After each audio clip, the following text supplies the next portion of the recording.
Well, it's that time again. What time is that? It's time to get naked. Like all the way naked? Well, keep your clothes on, but it's time for the Naked Party Time podcast, where we get real and raw about life, leadership, and love. While having lots of fun along the way. So what do you say? Are you ready to get naked? Let's do it. For many of us, even those of us in the church who are followers of Jesus, when it comes to our view of, teaching on, and belief in marriage, we are explicitly breaking a command in Scripture, and we may not even know it. You want to know what it is? What? Well, we'll get into that in just a moment in episode 37 of the Naked Party Time podcast, which we are calling Busting Some Marriage Myths and a Few Single Ones Too. Oh, snap. Welcome back, or welcome for the very first time to our podcast, whether you're listening on your favorite podcast app or watching us on YouTube. We are so thankful that you are with us. I know we have some new listeners after our move to Houston and the harbor. And in case you're wondering, the name of our podcast says naked, but we are fully clothed. This is true. So there is no fear in watching each episode. I would, however, caution a Google search for our podcast by name, because we are not responsible for what may come up in a Google search if you do that, but I digress. My name is Jeff Manis, and I'm joined by my podcast partner, my wife and my queen, Sabrina. You're posing this week. I know, it's fun. How you doing today? Pretty good. Doing good. We're getting ready for some guests to visit. Your best friend and her husband, friends of ours, are coming from Cheyenne to visit us. Yes. We're having a house full of people tonight, some friends and family over. I know. Our first dinner party. Yeah, it is. We're actually sitting at our new dining room table. Yes. So we don't have our normal podcast background up. We had to kind of rush this one into our schedule. So we just decided to do it right here at the dining room table. The things we do for you people because we right. love you. That's right. We just got back from a week away to the mountains in Colorado, where we attended a week-long retreat and counseling center for leaders in ministry at a place called Sunscape, and it was incredible. Yes, it was. Had a was. great time. I'm so thankful that, like Element, the harbor is a place that takes seriously the health of its pastors and leaders by investing in things like Sunscape. Sabrina, what was your favorite part of Sunscape, or something that stood out to you? Anything? Well, one of my favorite parts, because my love language is acts of service, was every meal was prepared for us. And I didn't have to plan, think. And they filled our plates and brought it to us. Yes, shop. We literally just got to sit at the dining room table and were served breakfast, lunch, and dinner. They packed us a picnic lunch. Yep. We took breakfast back to our place every night. They brought dinner to our cabin one night. Yes, and that was really awesome. Candlelight dinner. By the fireplace. Yeah, it was awesome. So that was, I think maybe, I don't know how many men do that part if they're married, but I know for me, it's a lot of work to menu plan, shop, all the things. And so that was a huge blessing. Yeah, that was awesome. The setting was fantastic. Oh, my word. From the main house, the main cabin where we had all of our meetings, like floor to ceiling windows in the living room, and through the windows was like a picture perfect view of Pikes Peak. And we chose the right couch. Yes, we did. We saw it every time. It was awesome. Fireplace, it was incredible. But along with that, like, God did some really confirming things in us, confirmed a lot of things that we were already on track on, and then revealed some things too that we knew we needed to work on, we're convicted about. And so it was really, really good. Part of the Sunscape retreat involves counseling, getting down to the root of any unhealthy habits, hangups, or issues in your life, ministry, or relationships. And I just want to say to anyone listening, there is nothing wrong with counseling. Nothing, right? Going to counseling, whether by yourself as a single person or even by yourself as a married person or going as a couple, is not a sign of weakness. Right. It's actually a sign of strength that you're willing to be vulnerable and transparent and real with someone else in a way that hopefully leads you into a more healthy position. And also, not all counseling is a sign that you have some major problem to work on. Counseling is oftentimes a great way to prevent those major problems from occurring. It's preventative as much as it is reparative or restorative. So, Sabrina, I know you're a big fan of counseling. Is there anything you want to add to that? No, when you said that, how it's preventative, just like exercise and eating well is preventative.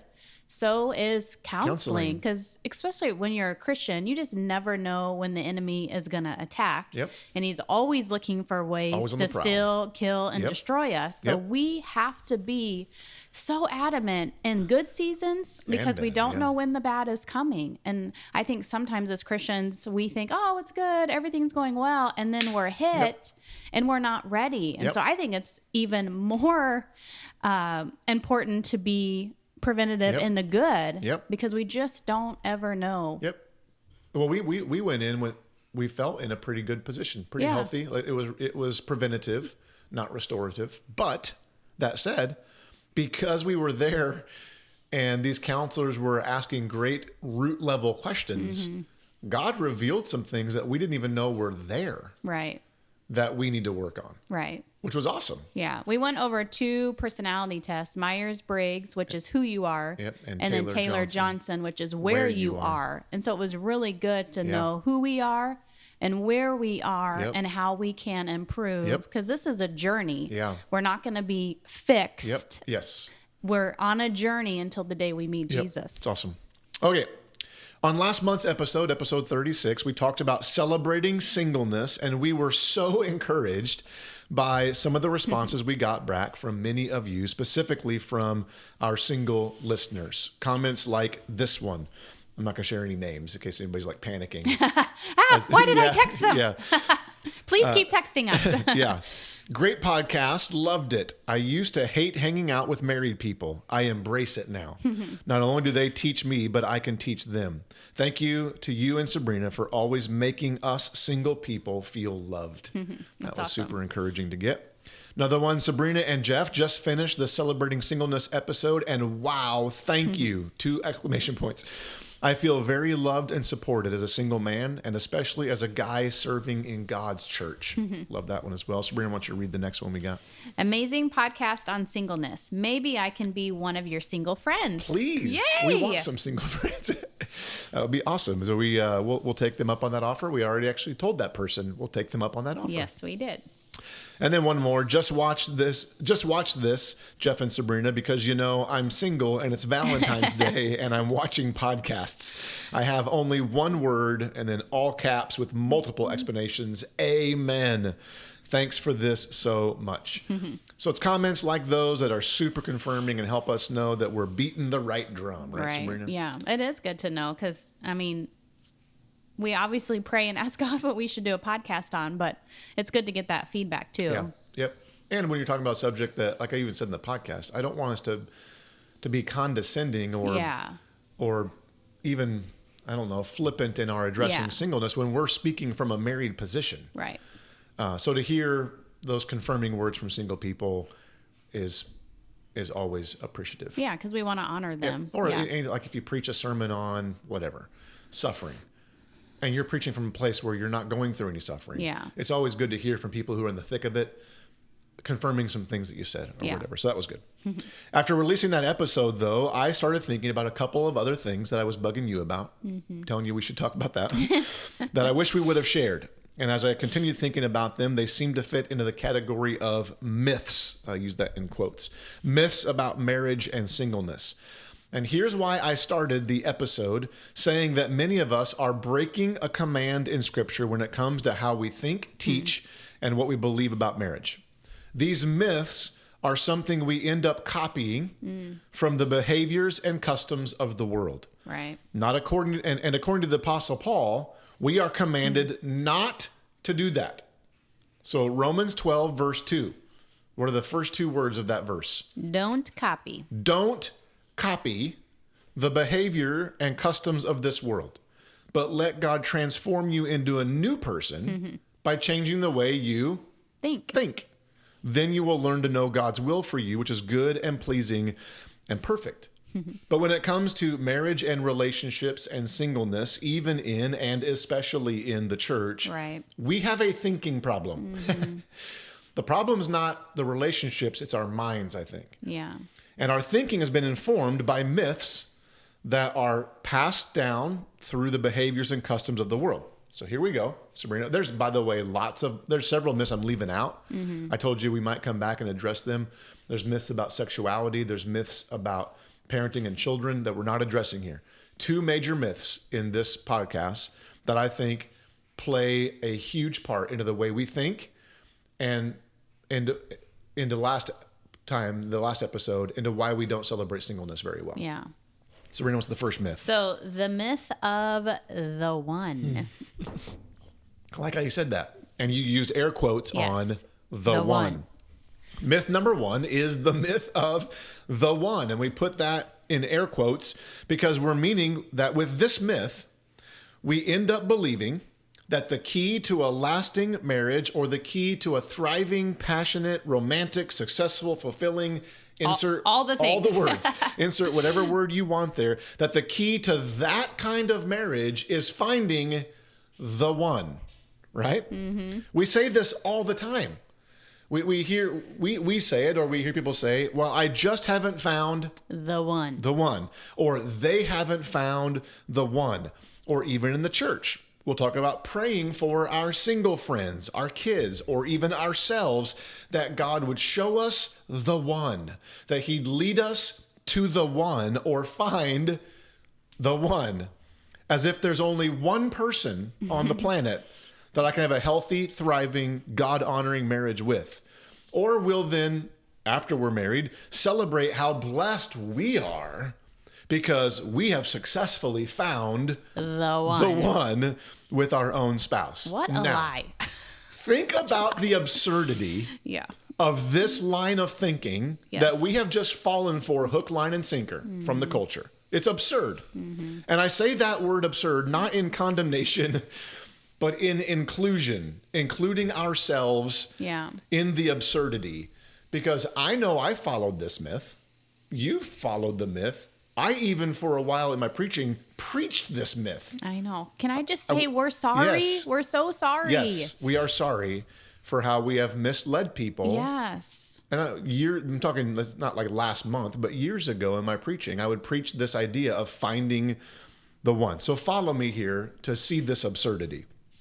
If there's only one person on the planet that is the right one for me, that means out of the 6 billion or so people, I need some really good odds that not only am I going to meet them, just meet them is a big thing, but we're both going to know that we are the one, agree to go on a date, agree to continue dating, agree we should get married, and then get married. 1 out of 6 billion, I have to find that person. And if that's not difficult enough, here's where it all falls apart for me. Here's where it all breaks down. It is a house of cards. If there's only one person that's right for me, the right person, and if I'm the only right person for someone else, then if I happen to marry the wrong person out of 6 billion people, the house of cards collapses. Because if I married the wrong person, that means the person I married also married the wrong person, and the 2 people we were supposed to marry now can't marry the right person. So if those 2 people we were supposed to marry someone else, they married the wrong person, and before long, everybody has married the wrong person. It takes one person to marry the wrong person, and everything falls apart. Isn't that crazy? It's unbelievable that we believe this and taught this. Yes. Like, what in the world? I mean, it's actually called math.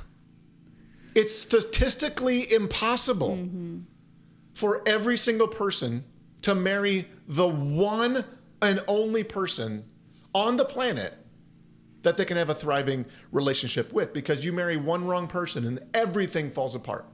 Everything. But no one ever talks about that. All we talk about is finding this mysterious one.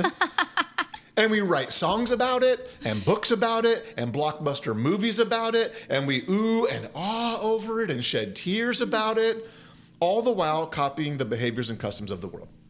Wow. We have got this right, don't we, as people? I mean, think about how foolish that sounds. Whoever you end up marrying, if you get married, is the person for you. Yes. And God, you aren't looking for the right one. It's whoever you're married to. Yep. That's who you stick with and you do life with. understanding that we're going to talk about this coming up, that we know that doesn't always work out. No, and it takes two people. It does.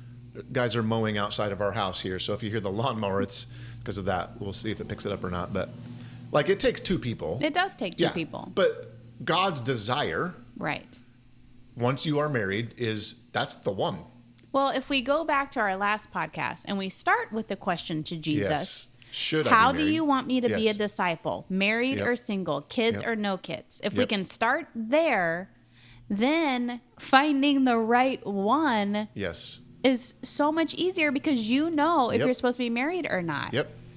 So this was all personified for me in an Instagram post from a massive online influencer back when Disney was releasing Frozen 2. Like, Disney's the worst, by the way. Yeah, I know they are. At continuing this myth, because every princess movie is about finding the one.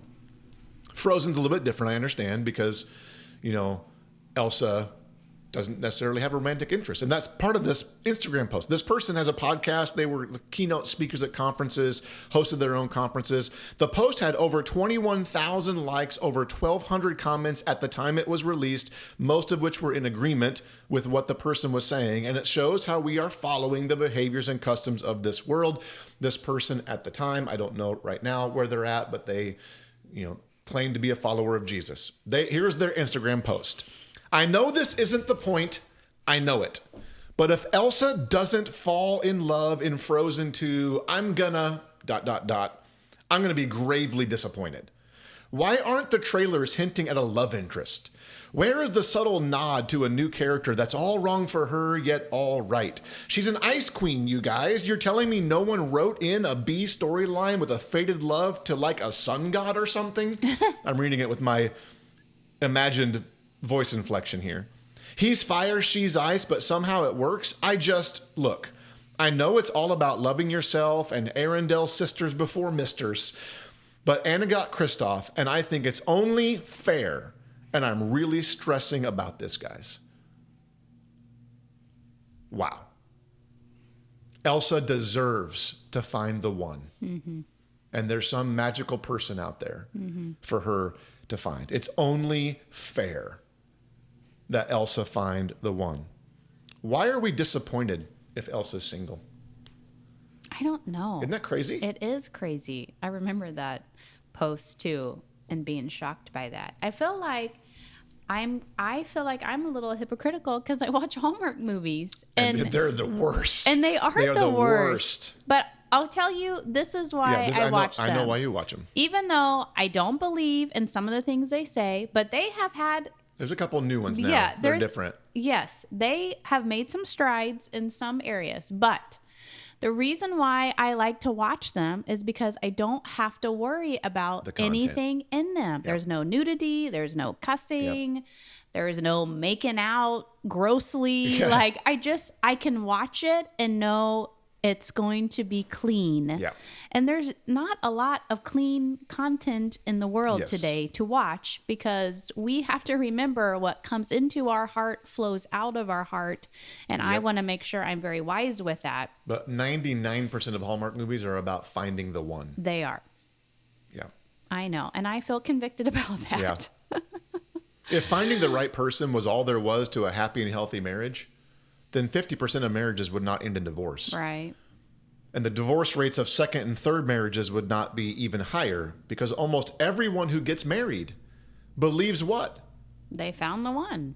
Like, everyone believes that when they get married. I found the one. I mean, there's probably a few, anomalies of people who knew they shouldn't get married when they got married. Yeah. Oh, yeah, that happens. But the vast majority of people believe they found the one, and yet we see how difficult marriage still is. Yeah. And I don't say this as condemnation towards divorced people. Please, please, please don't ever hear that if we ever mention divorce on this podcast. I know we have people listening who have gone through divorces and experienced that pain.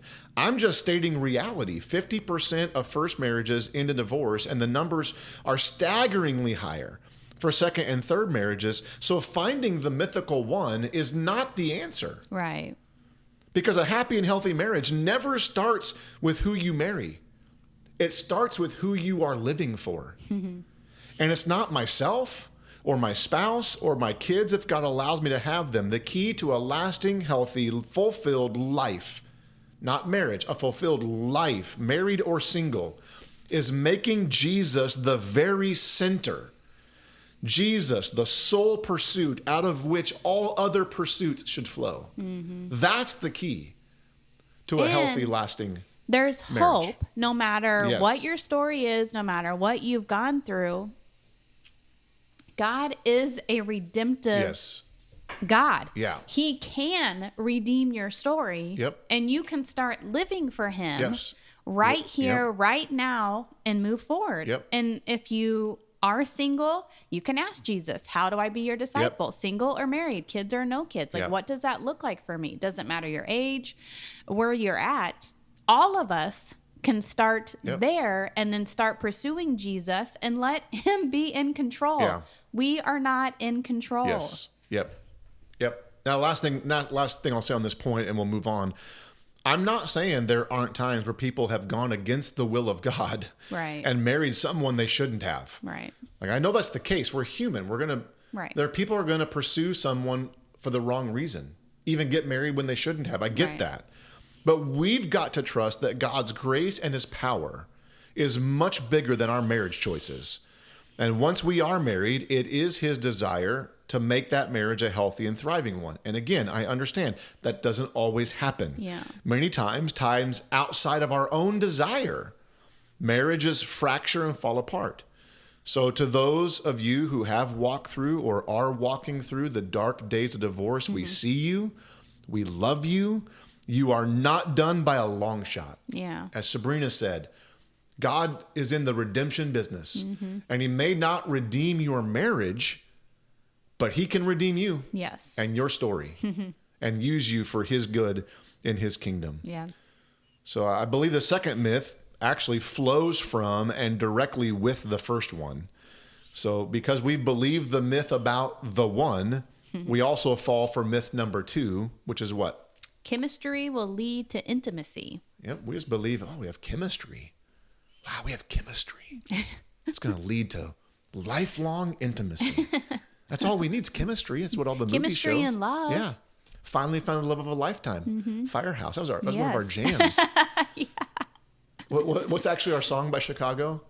You're my inspiration. Yes. You're the meaning in my life. You're my inspiration. I know. I complete you. You do. I hope they can pick up on the sarcasm in our voices. As I said, because we believe so much in the myth of the one, we also believe that chemistry is the litmus test of finding the one. I came across an article called The 12 Ways to Tell If There's Chemistry Between Two People. Ironically, the website it was on is called datingtheone.com. Oh my goodness. So talk about behaviors and customs of the world. One of the opening paragraphs in the article said this: when two people with chemistry come together, the neurotransmitters fire up the pleasure centers of the brain and trigger the hormones. Without chemistry, there is no attraction and therefore no relationship. Wow. And according to this article, it taught that chemistry is one of the key indicators towards the success of a relationship and towards knowing if you found the one. That chemistry is the way to know that you found the one. Problem. I won't lie. Chemistry is a powerful thing. Yes. It can make a relationship feel right, even if it's not.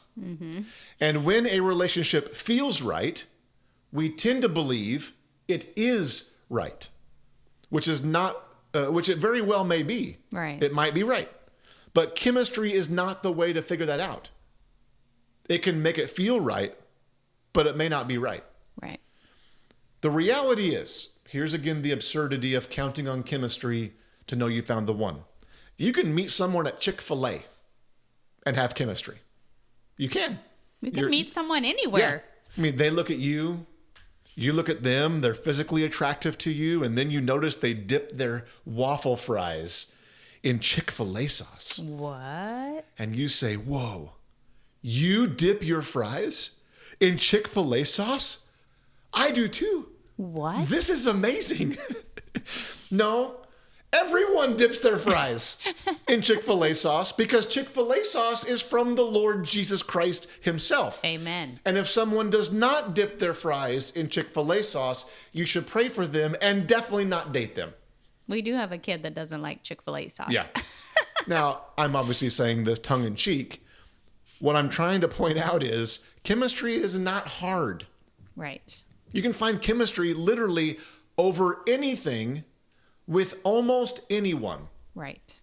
So if chemistry is the way to find the one, there's probably lots of ones. Mm-hmm. And how confusing if Very, you rely on that. Which is where we're headed.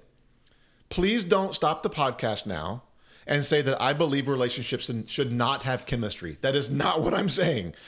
If God calls you to the very difficult gift of marriage, passion and chemistry are great things to have. Yes. It's great to have chemistry, but passion and chemistry are not enough. Yeah. Chemistry might spark a relationship, but it is unable to sustain one. That's good. And that was good. Yes, it was. So let me say it again. Chemistry might spark a relationship, but it is unable to sustain one. It does not have the power to sustain a relationship. Chemistry is like the little fire starter sticks that you buy at Walmart for your fire pit. They are not meant to keep a fire going. That's good. They are meant to start a fire. And again, I would venture to guess that outside of some very rare occasions, every marriage, including ones that tragically ended in divorce, every marriage, guess what they had when that relationship started? Chemistry. They had chemistry. At some point, every marriage relationship has some kind of chemistry. We wouldn't get married otherwise. Right. Yeah. Yeah. Why would you think you'd spend Yes. the rest of your life with someone? And typically in our relationships, chemistry makes us think we've found the one. Right. But if finding or being the one is based on chemistry, then what happens when the chemistry wears off? Or the chemistry changes, because it will. Yeah. When the sparks don't fly like they once did. When the romance isn't as romantic. When the arguments increase and disagreements start to divide. When there's no longer butterflies when you touch their hand. When marriage gets hard and conflict arises, in those moments, if chemistry has been the litmus test, it'll be very easy for us to believe they must not have been the one. I married the wrong one. I can't believe I did that. And then someone else comes along. And then you start doubting. Yep. And the enemy partners with you. And someone else comes along at the office, the gym, or even the church. Wow. Sparks fly. It feels good. There's butterflies in the stomach. Dare we say there's chemistry? And we think, oh, they must be the one. And we do it all over again. Man, how confusing. You see how dangerous that is? Yes, and so confusing. Yep. Oh. I know the enemy loves that the church has taught even these two myths. Yep. And he has partnered with them, and we have believed lies. Yep. And in these things, we see how, like, you can have confirmation in these things, which is a lie from the enemy, but it feels real. Yep. But sometimes the way we feel is not truth, and we get that confused in our head. Yep. Chemistry does not lead to intimacy any more than the ingredients lead to a meal. You might have all the ingredients for a great meal on the counter, but until you do the hard work of putting it all together in the right way at the right time, adding the proper seasoning, keeping it at the right temperature, and so much more, you'll never have a meal. Yeah. At least not a great one. Like, the best meals are never created in a microwave. No, they take work. Regardless of what teenagers say. Yeah, they take time, focus, effort, and extreme intentionality. You have to know what to put in and what to take out. And all of that is true for a healthy relationship too. Yeah. Chemistry's great. It's not enough. Yeah. And it is not the indicator of whether you found the one. Chemistry is a feeling. It's a passion. It's not a commitment. just like happiness. Yes. Everybody Yeah. says, follow your heart, do whatever makes you feel happy. But happiness comes and goes. Yep. It's fleeting. Yep. When you're living for Jesus, you don't want to live just happy life. You want to live a holy life, and you want to choose joy because you're choosing it. It's everlasting because you have to choose it every circumstance, every situation. I always say happiness is a great position to be in. It's a horrible pursuit in life. Yes, that's good. It's great to feel happy. But if I just make my life about being happy, I'm going to end up looking behind me, and there's a wake of people that I've destroyed to make me happy. Yeah. Yeah, because you're putting yourself first and not thinking about the other person. Yep. I had several other marriage myths, including some ones, as I said, about kids, parenting, and sex, but we're going to save those for another time. We've got an idea for what we're going to do next month on the podcast as we've made this transition and done some things well and done some things not so well. I think we're going to do a podcast on the rhythms of transition, how to stay healthy and keep healthy when you're going through transitions in life. I think we're going to do that. It might turn into a little series that we do. I think we got some ideas there, right? If you enjoyed today's podcast, or as I always say, even if you didn't, we'd love to hear from you. You can email us your comments or questions to hello@jeffmanis.com. You can also reach out on social media, as many of you have. Just look up Jeff Manis or Sabrina Manis, and you should find us there. If you could also like, rate, review, and share the podcast on all the places, that would help us greatly. Sabrina, why don't we end like we always do with our marriage mission? We are united in Christ, unstoppable with Christ, and unbreakable because of Christ. Now it's time for you to go get naked and party. We'll see you on the other side.